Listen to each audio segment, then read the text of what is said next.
Il est des auteurs dont chaque nouvelle publication constitue en soi un événement. Alan Moore est l'un de ses scénaristes, et celui que l'on surnomme le sorcier de Northampton prouve une nouvelle fois, si cela est encore nécessaire, qu'il est l'un des meilleurs créateurs de bande dessinée contemporaine. Bienvenue sur les chroniques de l'Orang-Outan.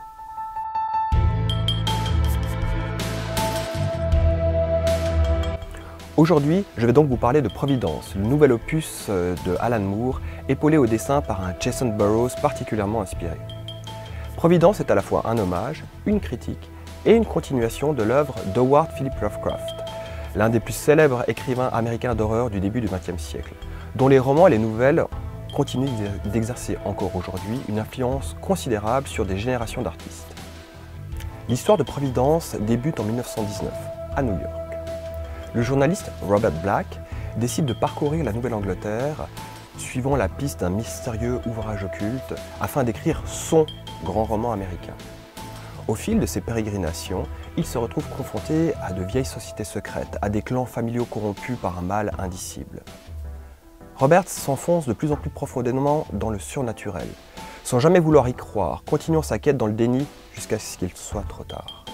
À partir de ces prémices extrêmement classiques, Alan Moore opère une véritable réactualisation de la mythologie mise en place par Lovecraft au début du XXe siècle.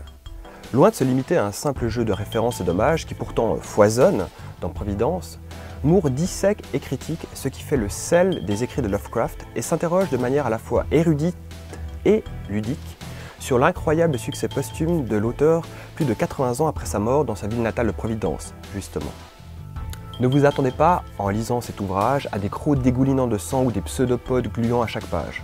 Le rythme du récit est lent, très lent, ralenti encore par les longs passages du journal intime du narrateur qui revisite chaque chapitre de la bande dessinée en minimisant et en rationalisant les événements surnaturels, vivant ainsi dans une espèce de déni qui est impossible pour le lecteur qui, lui, peut se délecter de l'horreur bien présente.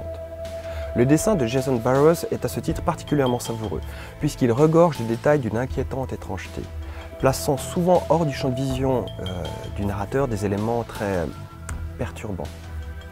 Providence est donc une nouvelle grande réussite d'Alan Moore. Cette série, en 3 volumes éditée chez Panini, ravira les amateurs de Lovecraft et étonnera les amoureux de fantastique, lassés des vampires, zombies et autres loups-garous. A noter pour conclure l'existence d'un autre ouvrage de Moore et de Burrows, Neonomicon, édité chez Urban Comics, et qui constitue à la fois un prologue et une conclusion à Providence. Eh oui, rien n'est jamais simple chez Alan Moore, mais on ne peut certainement pas attendre de simples récits du sorcier de Northampton. Merci de nous avoir regardés, n'hésitez pas à vous abonner à cette chaîne et à nous suivre sur les réseaux sociaux. Signé Lausanne.